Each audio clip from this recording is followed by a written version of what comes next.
Hello and welcome to Change Management Made Easy, a video series providing best practice advice for getting change management right.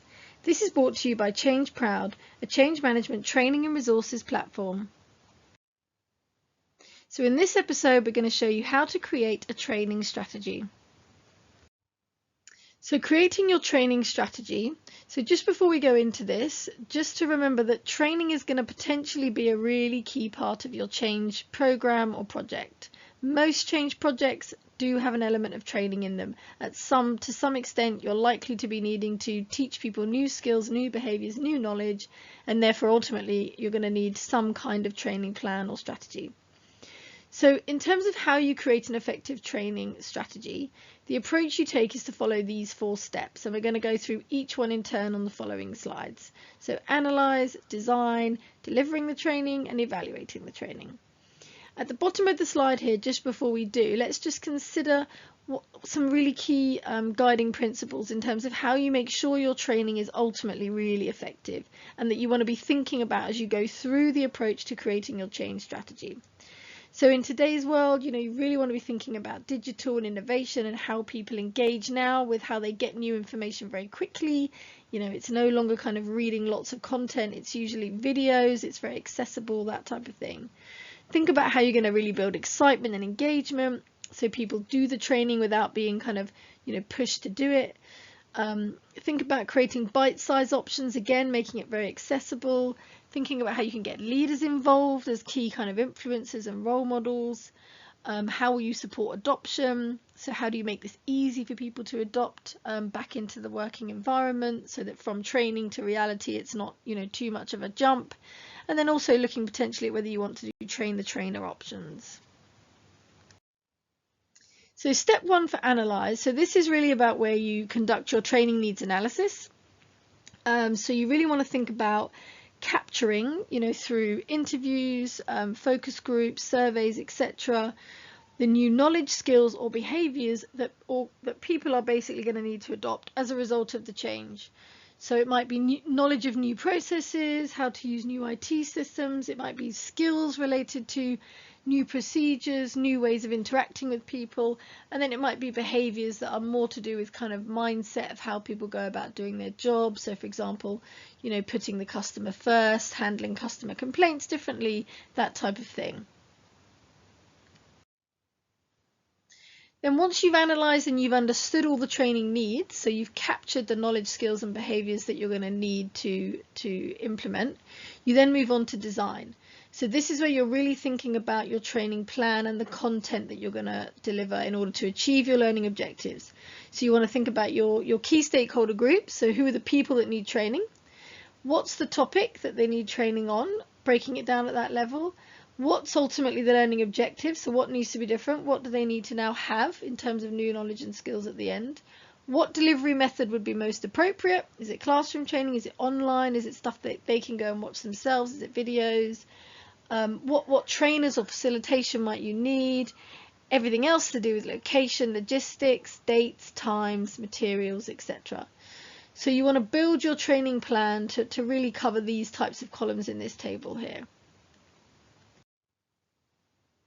Second step within design now is just to pay some attention to learning styles. So it's a big thing that you can't just assume that everybody's going to learn new knowledge or skills in the same way. Some people, really like to read into the detail. Some people really want to watch videos. It's got to be visual for them to get it. Some people really need to be shown.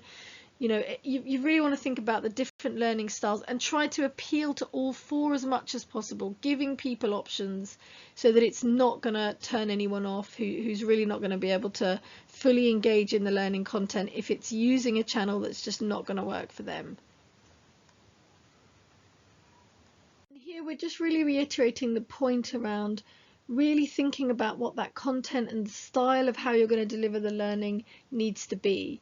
So, don't just kind of fall straight into kind of making everyone log into a Zoom and watch lots of slides. Have a think about whether you can use videos. Have a think about sending them user guides, FAQs. What other videos or podcasts can we send, infographics, many different ways now. People are really going to want stuff to be, on demand, fitted around them, different options so that they can go in and get information and digest it in the way that's most useful for them. So really thinking about the different methods that you can employ here. Then you're moving into deliver. So really this is about who and when. So you've got all of your what, you know all the content, you've got your channels sorted.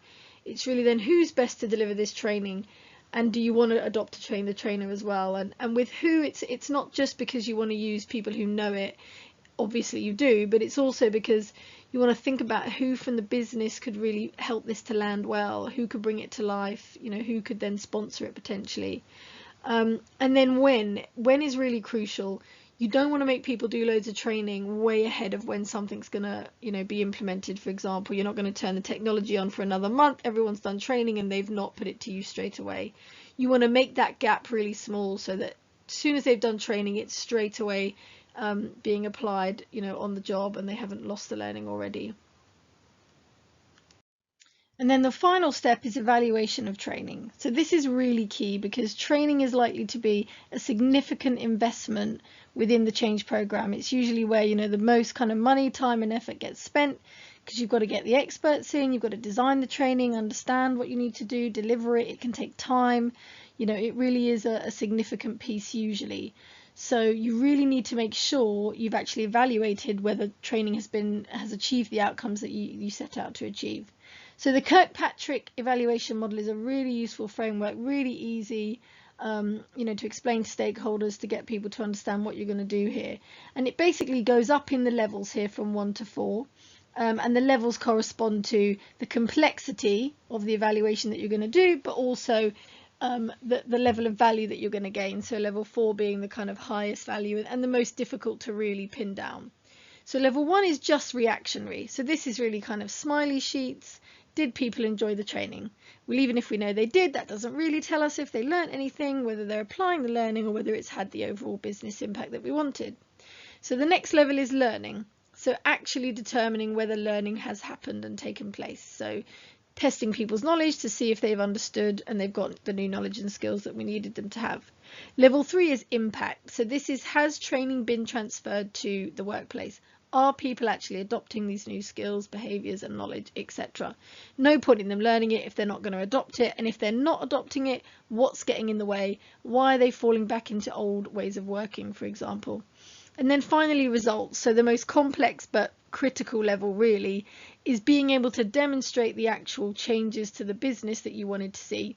So whatever it was that we wanted to train people in to change new skills, has that ultimately had the effect on the business that we were aiming for in the first place? And then to the right hand side, here's some example methods. So how do you go and evaluate training? So you can do assessments, you can do surveys, you can directly observe people, you can do focus groups, you can ask for customer feedback, 360 feedback, and also, you know, most critical, you can look at performance data and KPIs to see what's changing and where you can really see the evidence of that.